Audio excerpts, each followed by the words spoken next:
นี่แหละเขาว่าตัวฮอแสบกว่าหมูฮอเห็นฮอหอยฮอฮอฮอฮีฮอห้ำเลยจ้ะฮอหำแสบกว่าหมูตัวฮอนี่ฮอผู้หญิงเข้ามาบัดน่ะใส่สีเข้มๆแน่กันหนาวดิเอาว่าเมื่อหอดบาทที่เฮากระล้างออกน้ำเกลือ เพื่อเขาเมื่อนี้มันสิบ่ได้กินบ่ กินกะบ่แห้งปานใด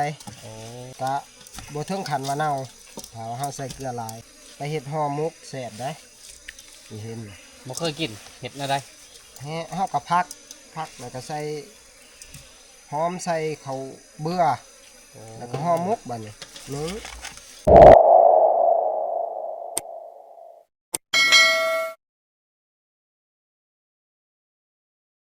ทักทายสบายดี FC เบิร์ดสุขุสุขนเนาะและการยินดีต้อนรับเข้าสู่2,000จิตคนหากินมื้อนี้การได้ผ่านสิออกละแรงนะหลังจากที่ว่าเฮามาอยู่ป่านี่ก็2คืนกับ3วันแหละแต่ว่าเฮาก็ยังบ่ทันได้โชคได้มาอีหยังนะคืนนี้ก็ไปนั่งรัดซ้อมก็บ่เข้าทุกคนเด้ยเนื้อมันบ่เข้าเพราะว่าฝนมันก็ตกเลยเฮาหากินในเที่ยวนี่ก็ลำบากหลายย้อนว่าสภาพอากาศหั่นแหละบ่อยากเป็นใจปานใดส่วนว่าทีมงานเฮานี่ก็พักกันไปเบิดแหละเนาะไปหาเลาะเบิ่งต้นบางไม้บ่หรือว่าซ้อมสัตว์เที่ยวบ่สัญญาก็ไปกับบ่ลุงส่วนว่าพันธุ์ท้องแท้เพิ่นก็ยังบ่ทันได้ออกเนาะเพิ่นว่ารอค่ำๆอีกจักหน่อยเพิ่นสิออกลาดแรงคือกันเนาะไปมื้อนี้ก็มุ่งหน้าขึ้นใจผู้คือเก่าหั่นแหละเพราะว่าช่วงนี้ก็หมูมันบ่เข้าดงว่าง่ายๆยามกลางเว้นนี่มันสินอนตามจ่ายผู้ได้ส่วนว่ายามกลางคืนนี่หมูมันก็สิออกเลาะดุดตามเรียบตีนด้านเพราะว่าช่วงนี้มันก็ฝนตกเนาะไปเบิ่งไปชมนำกันว่าเฮาสิพบพ่ออีหยังแน่เนาะในมื้อนี้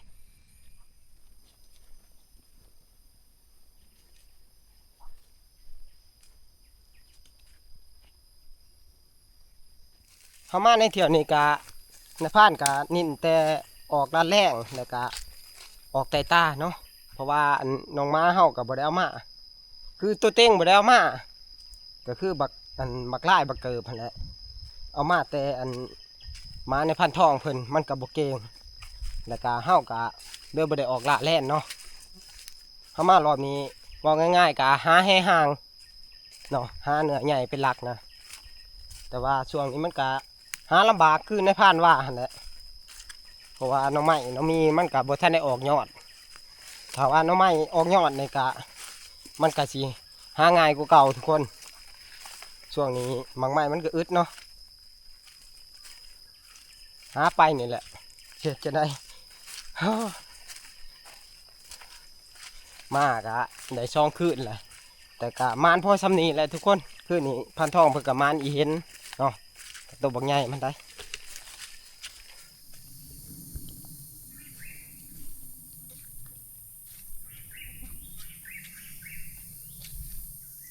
มาจอบเบิ่งน้องกลางดงบักเวิร์กกับบ่ลงทุกคนมีแต่เนื้อใหญ่ลงนะก็คือคุ้ยของชาวบ้านเพิ่น แมบเต็มไปเบิดเลยหุ่นไปเบิดปกติแล้วทุกๆปีนี้บักเวอร์นี่มันก็สิลงมาแมบนี่ได้แต่ว่าปีนี้บ่ทันได้เห็นมาเนาะเป็นน้องกลางดง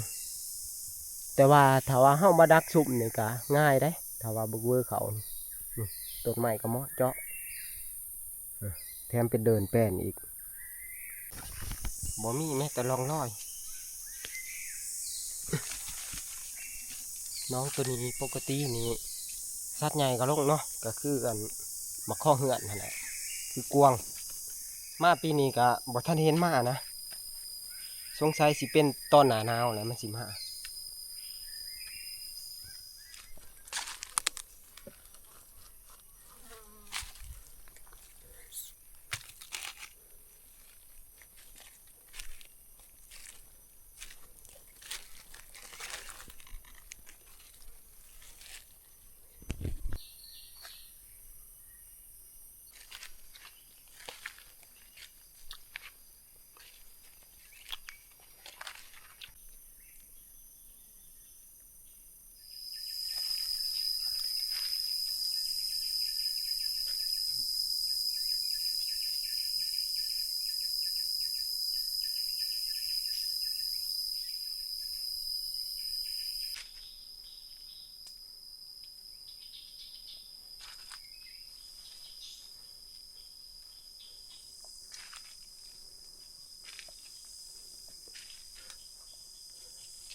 คน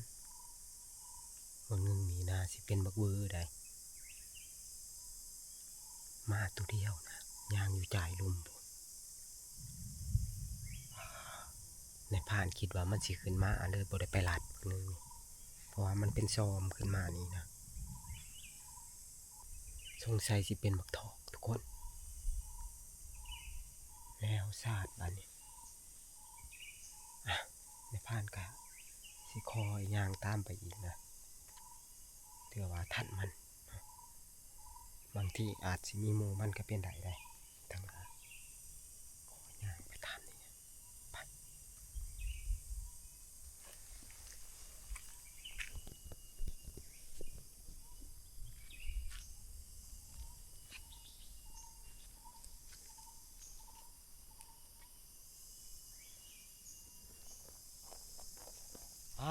ฝนตกเลยทุกคนเลย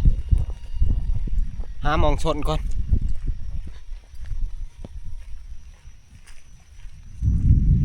โอ้จักผ่าจักพ้นบาดนี้ในผ่านว่าสิลงเลาะดงนี่ก็บ่ได้ลงแล้วเพราะว่าเฮาย่านลบนะหาหมองชนพ้นก่อน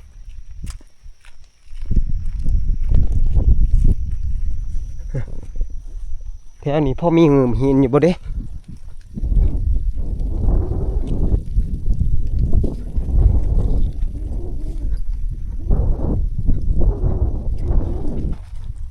โอ้ย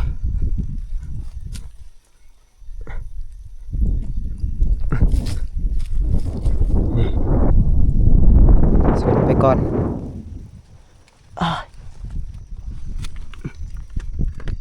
แนวนี่เลยทุกคนเลยเอามาย่ามผ่าย่ามพ้นเลยผ่านี่บ่ปานใดย่านล่มนั่นแหละเพราะว่าเฮาอยู่ในดงนี่ต้นไม้มันหลายโอ้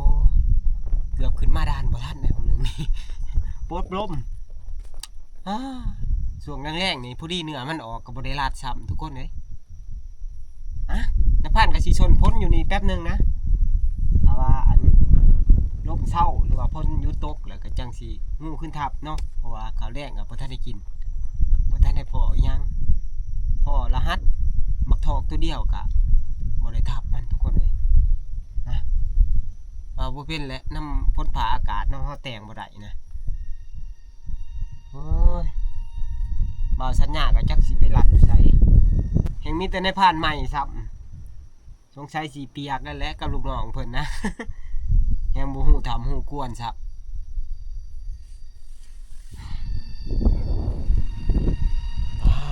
ทุกคนเลยบ่จักผ่าจักพ้นบาดนี้บ่จักลมตอนนี้ในผ่านก็ขึ้นมาอยู่จุดสูงสุดแล้วเนาะเพราะว่าถ้าว่าเฮาลงไปอันฐานทัพเฮาหรือว่าเทียงเฮานี่มันก็ต้องพาดงใหญ่ทุกคนสิลงไปกับบ่กล้าแหละเพราะว่าลมมันแห้งนะจำเป็นแหละทุกคนเลยจะผ่านกับสีพักจุนี่ซ้ำลมมันห่วยนะจังสีหาทางลงเนาะบ่สั้นกะถ้าว่ามันคำมันเหมือนกับสีออกใต้ตาเลยนะ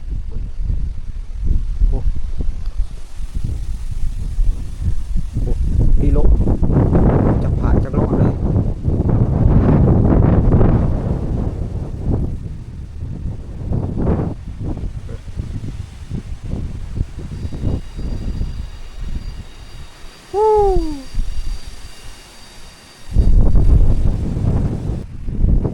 ล่มก็ล่มซื่อๆทุกคนแต่ว่ามีพ้นบ่ทันได้ล่มนะโอ้เสียเวลาหาอยู่หากินเลยวันนี้จากลาย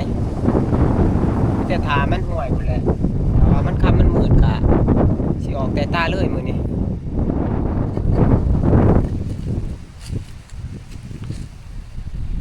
ทำนี่ก็ถ้าว่ามันตกลงมาแห้งนี่ก็สงสัยสิได้เปรียบอะไรทุกคนเลยเด็กสิไปหมุนหาถับอยู่ใส่อีกอยู่ดอนไม้ไผ่นี่ก็มีอยู่ถามพ่อได้สนเนาะถ้าพังเบิ่งถ้าว่าฝนตกแห้งแล้วผ่านสิง่ายไปอยู่เนาะ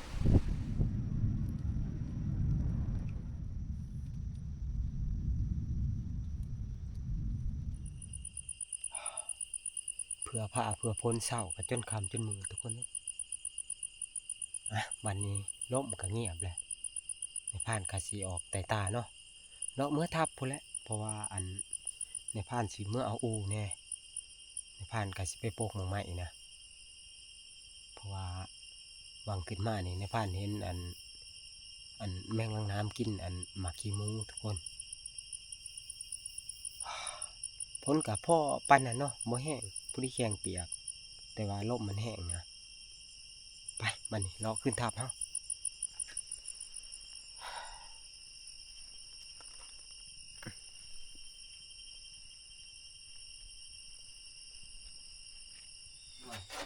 โกยท่านได้ไปวะโอ้เจ้าเป็นเจ้าหิวเขามากินเขาโอ้ยปบลมปบพลเฮ้ ไป ย ลบอยู่ไสน่ะลบอยู่ไสลบมา ลบอยู่อันลังอะเล่า ว่าเสร็จว่าสัญญาจะได้ดีเขาว่า เผาเมาอูไปนั่งจะพาะเราก็แนมหามาจะบ่เห็นแท้ขึ้นมานอนเถอะเนาะปัดกินเขาวก่อนทุกคนเอ้ยหลังจากเฮากินข้าวแล้วเฮากะสิไปหานางโพงใหม่ต่อนะพ่อมาหอทับแล้วก็แล่นใส่เขาบัดนี้มาในผ่านมา หมดว่าแล้ว มาวันนี้ทุกคนกินข้าวแรงมานี่กินอบอีเห็นอิหยังแหละในผ่าน หมด โอ้ยหมูจอเขาใส่ละผ่านเปล่ามาเด้อบ่ออกบ่แต่ตาเพื่อค่าขนาดเนาะอีเห็นจ้ะนี่ในผ่าน สุดใจคนเฒ่า ทั้งเปื่อยทั้งมันเขากัน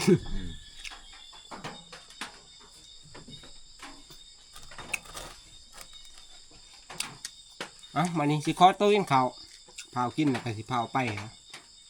แล้วว่าสัตว์มันกายสันเลือกลายมันก็กินแล้วก็กายไปแล้วก็แล้วนะโอ้ยสัตว์ที่มาเลยในผ่าน มาแล้วได้หิวข้าวพบคนอ้าย มันยังแหละ มันนี่เห็น โอ้ มันนี่เห็นตัวหนึ่ง มันมันกินหมากหว่า โย ไปมาน้ำโกโก้ อืม ตาเด็กเสร็จแต่โกโก้เห็นโกโก้แล้วก็ย่างไปใส่ผัดเนื้อมึงอยู่ป้ายใหม่ผัดอีเห็นหมอปะเลยโกโก้ นั่นนี่แจ้งเกิดเลยเดิผ่านสัญญานี่ แลนไปทับอีเห็นพูดแล้วอ่ะ ใส่เบิ้งตัวใหญ่ปานใดเดี๋ยว พูด นี้ ได้พอ โอ้ยหรือว่าเบาลุงเฮ็ดบ่แม่นบ่ซะ ให้ว่าลุงแจ้ง โอ้ยหัวหน้านี่แย่งคิวอันลูกน้องเลยหัวหน้านี่ แมนโอ้พอให้ทับตัว หันเลยจังว่าใส่โอ้โอ้ผู้ดีเบาแว้งทุกคนเอ้ยก็ถือว่าใหญ่พอสมควรอยู่เนาะทีมงานเฮามาอีกแล้วเอาบัดนี้ ยังเหลือแต่หัวหน้าทีมนี่แหละคือในพานนี่บ่ทันได้มานหยัง ก็ไปคือกันแหละเนาะจักหน่อยก็ออกไป ไฟกับไตไฟอะไรเลยเด้อ ไปหานางอันพกต้นใหม่นะเพื่อว่าโซว่ามาเนาะไปบัดนี้ลุยต่อหลังจากเฮากินข้าวแล้วก็ได้ มากินข้าวเอาแห้งทุกคนเลยบัดนี้ไปรอบช่องนี่ออกพร้อมกันกับนายพันทองเพิ่นสิไปทางใดนายพัน และเลาะไปเรื่อยๆนี่แต่ว่าเมื่อยมันได้นอนบนหันเลย โอ้ผมแบบไตตาเลาะเลยเนาะ ค่อย มานี่เห็นคือบอกสัญญา แมนย่างวังแรกนี่ไปจักปูผ่าปูพลกะสินั่งห้างมือนี้ไปหานางดักก่อน ไอ้เจ้าไอ้แดงอยู่นี่อยู่ในคุกนี่ อีแดงออกดีเลยไปเนี่ยกันเดินในพานเด้อ นี่โศกมาน โศกมาน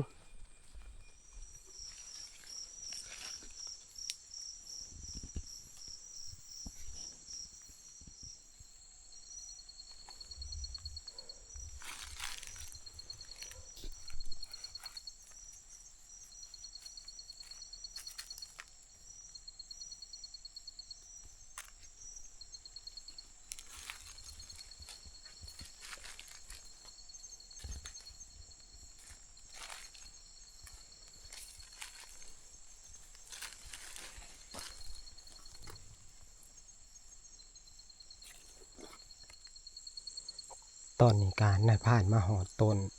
หมักกอขี้หมูเลยทุกคนเอ้ยแมงลังน้ำเขากินเนาะคืนนี้ก็น่าสิเขากินได้เพราะว่ายังเห็นร่องรอยไม่ไหม้หนึ่งเนาะกับทางตัวนี้ก็มักเวอร์มันก็มักเที่ยวได้ทุกคนเอ้ยอ่ะมานี่ในผ่านกาสีขึ้นดักอยู่นี่นะทุกคนเอ้ยเถื่อว่าโชคดีก็มักลังน้ำเนาะหรือว่าบักเวอร์ก็เป็นได้ได้เพราะว่าทางบักเวอร์ก็เที่ยวประจำทุกคนบอดนี่แหละในผ่านจะขึ้นภูอูเนาะขึ้นไปดักอยู่นี่เนาะ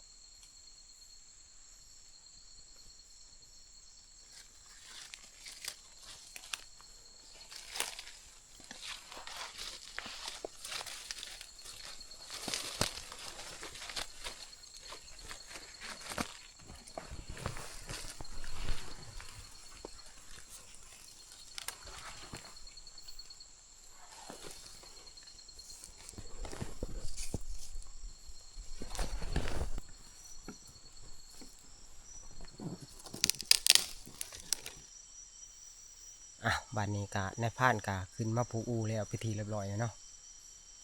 พ้นกะยอดปอกแป๊กปอกแป๊กได้ทุกคนเลยจะเป็นแหละได้มาเลยทุกคนเลยแต่ว่าตกแห้งนี่กะมีแต่ว่าสีขึ้นทับมันแหละเนาะกะไปพวกไกลไปได้เมื่อนี้เมื่อยเนี่ยนะเพราะว่าวังแรกในผ่านกับไปไกลเนี่ยเลาะไกลเนี่ยอ่ะวันนี้มีแต่ว่าทารุ่นเมื่อแรกเนาะหรือว่ารุ่นนำทีมงานเฮาเนาะเมื่อนี้กะพวกเบาสัญญานี่ก็ไปไต่ตาเนาะแต่ว่าเพิ่นม้านมาเลยก็คืออีเห็นตัวหนึ่งนะเพิ่นลุกมากินข้าวแล้วก็เพิ่นสิไปต่อส่วนว่าพันทองแท้เพิ่นก็ไปแหละก็เบาๆเนาะเพิ่นว่าเมื่อยใช้นอนหันเพิ่นว่ามื้อเช้าพุ่นแหละจังสิโคกมาเพิ่นว่าอ่ะมีแต่ว่าลุ้นไปนำกันทุกคนเลยเฮามานั่งห่างนี่ก็เป็นคืนที่3แล้วเนาะแต่ว่าเฮาก็ยังบ่ทันได้มีชัดเขานะมาลุ้นกันในคืนมื้อนี้เนาะว่าสิมีอีหยังเข้ามาอีกเนาะลุ้นไปนำกันทุกคนตอนนี้การในผ่านก็สิได้ปิดไพ่เนาะเถื่อว่าซัดมันเข้ามานะพุ่นแหละมีแต่ว่าลุ้นกันในมื้อแรกเนาะ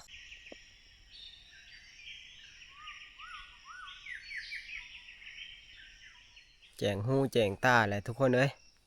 เมื่อคืนนี้ก็บ่เขาคือเก่าเนาะเงียบกิ๊บเลยคืนนี้ฝนก็ตกปล่อยๆแน่คืนนี้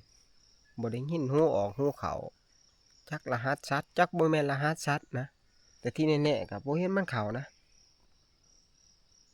หากินช่วงนี้ก็อยากลำบากแน่แหละเพราะว่าสภาพอากาศก็บ่อยากเป็นใจปานใด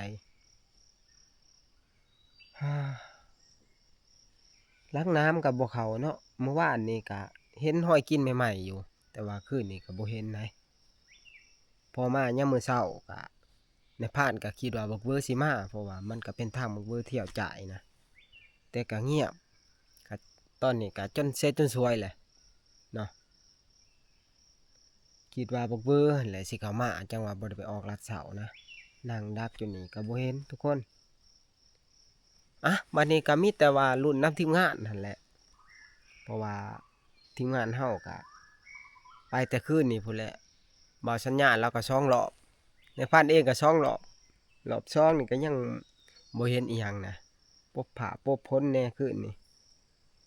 รุ่นน้ำพันหญ้าแหละก็พันทองแท้เนาะพันทองแท้เพิ่นก็ออกแต่ตาคืนนี่ไปคืนทับเฮาบัดนี้เสร็จสวยเลย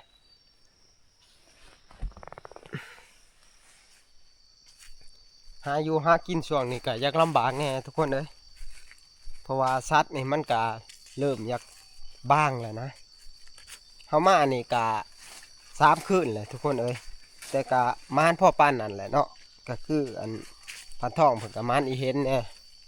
เมื่อคืนนี่ก็บ่าวหญ้าแล้วก็มานอีเห็นคือกันเนาะมื้อนี้ก็สิบ่มุมอีเห็นนั่นแหละนังกอบอีเห็นคือเก่านั่นแหละมื้อนี้เพราะว่าสัญญาอันเพิ่นมานตอนค่ำๆนะบ่ทันได้เฮ็ดอีหยังพักกันไปแต่ตาต่ออีกเนาะมื้อนี้ก็เช้ามื้อนี้ก็สิกินอีเห็นเพิ่นนั่นแหละมื้อนี้เพราะว่าน้ำผ่านมากับโบมานคือแนวนี้แหละไปบัดนี้จะเอาขึ้นทับเฮา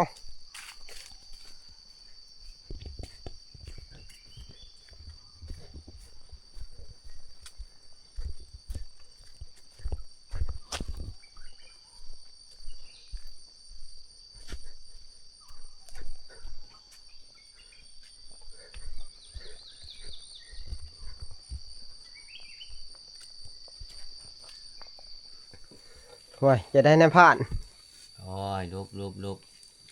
ไปก็จนเมื่อยจนเอแหละเลย บ่พอยัง พ่ออยู่ตอนไป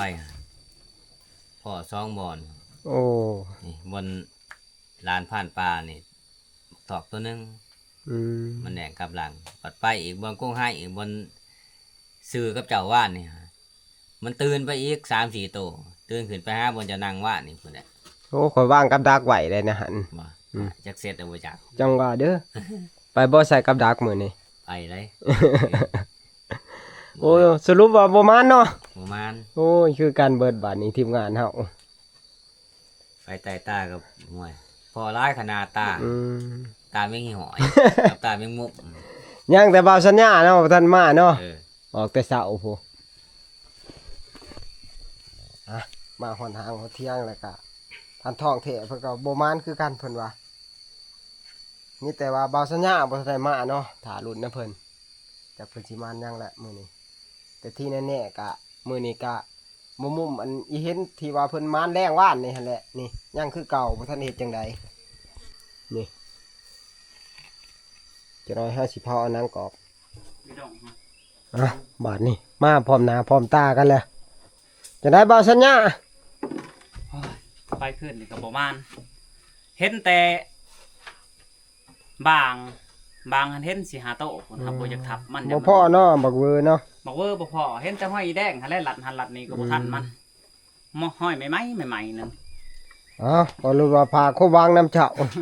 พุ่นแล แล้ว พุ่นแลไปหาหลุ่นใหม่ แล้วจังหวะบ่มีไฟมานมื้อนี้อ่ะบัดนี้ก็มาสืบต่อเผาอีเห็นเฮานะที่ว่าเบาสัญญามานในตอนแรงๆว่านนี่หั่นแหละเนาะคุณดิบ่าวลุงเราก็กำลังดังไผ่จะนอนไผ่เลยทีเราก็สิเผาเอาเลย ว่านี่มันหอมนะตัวนี้บ่หอม กินน้ำกรอบนี่มันสิแซ่บ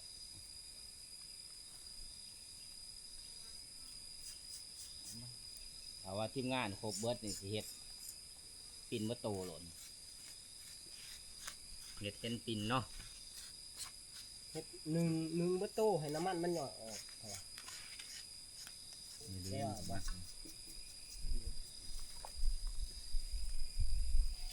โอ้ผีมันเข่าสิเดือเข่าพี่ เข้าพี่ก็ถากๆนะถากไปสิ โอ้ยเห็นบ่าวสัญญาอันนี้แหงคือเจะคลองนี่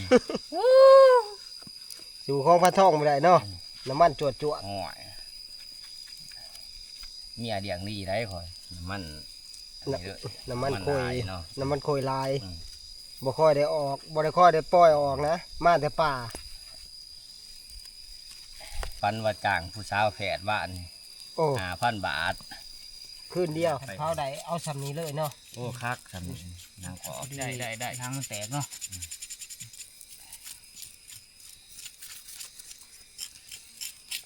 นี่แหละเขาว่าตัวหอแสบกว่าหมูหอเห็นหอหอยหอ อ๋อฮี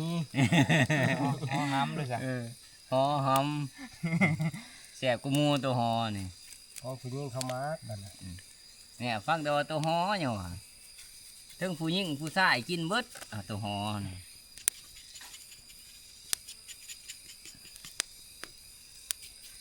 แต่ว่านี่หอมคักอะไรเนาะ ว่านหอมคือบุกบวบสมัยนี้หันบ่คอยมีบุกบวบหอมเนาะบ่คือแต่ข้าวตะกี้แต่ข้าวยังน้อยบุกบวบหอมโอ้ยหอมคือเห็นว่านนี่เลยแต่ละหน่วยบุกบวบ เจ้าบ่หาซื้อมาปลูกมาปลูกที่เที่ยงเฮานี่ จักเฒ่าแก่โบราณเพิ่นเอามาแต่ใส่บวบหอม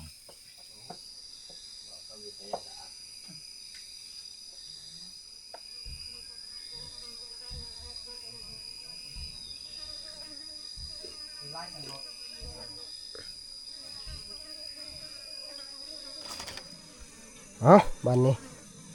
บ่าวลุงเพิ่นก็สำเร็จเป็นที่เรียบร้อยแล้วเนาะก็เห็นตัวหนึงก็ประมาณนี้แหละทุกคนแล้วก็ในพานก็สิมามักเกลือไว้เนาะถ้าว่าเฮาย่างนี่มันก็น่านแห้งเพราะว่าเนื้ออีเห็นนี่มันสิมันได้เผลอๆมันสิเน่าไผ่ซ้ำนะมันแห้งเนาะย่างยากเลยเฮาสิมักเกลือเพื่อบ่ให้มันเน่าหั่นแหละ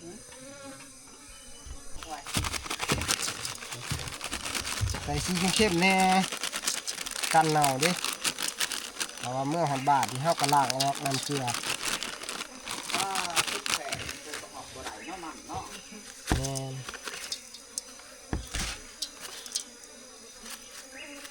มันเข้ามันก็ไล่โต้ได้ของบริจาคนี่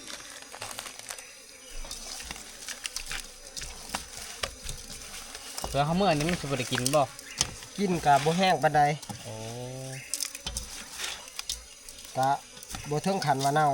ถ้าว่าเฮาใส่เกลือหลายไปเฮ็ดห่อหมกแซ่บได้นี่เห็น บ่เคยกินเห็ดอะไร เฮาก็พักแล้วก็ใส่หอมใส่ข้าวเบื่อแล้วก็ห่อหมกบัดนี้นึ่ง ไปบ่เคยกินจักเถื่อ ลอง แต่นา เฮ็ด มา เบิ่ง แต่นานถือเครื่องมาเห็ดให้กินเด้อแต่นา มันบ่มีใบตอง โอ้ ถ้าให้ได้สวนเที่ยงเฮาก่อนสิปลูกกล้วยแล้วก็เอาไว้เฮ็ดห่อหมกห่อสมไปจังซี่ ฮะแต่นาก่อนซะเนาะ ว่าลืมไปแล้วขวดมันปลูกหน่อยเนาะ ได้อันนั้นก่อนได้สวนก่อน คือโบราณต้องซื้อกระสนมาต้นนี้กับต้นนี้ต้นนี้ต้นนากับต้นนี้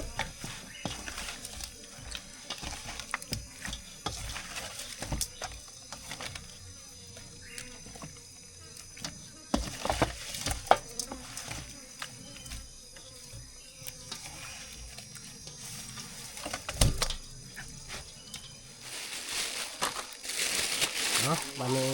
เวียกงานเฮาก็ถือว่าสำเร็จเลยเนาะสวมไข่ไว้นี่แหละ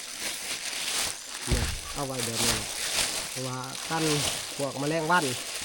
ไหนมันมาขี่ใส่นะ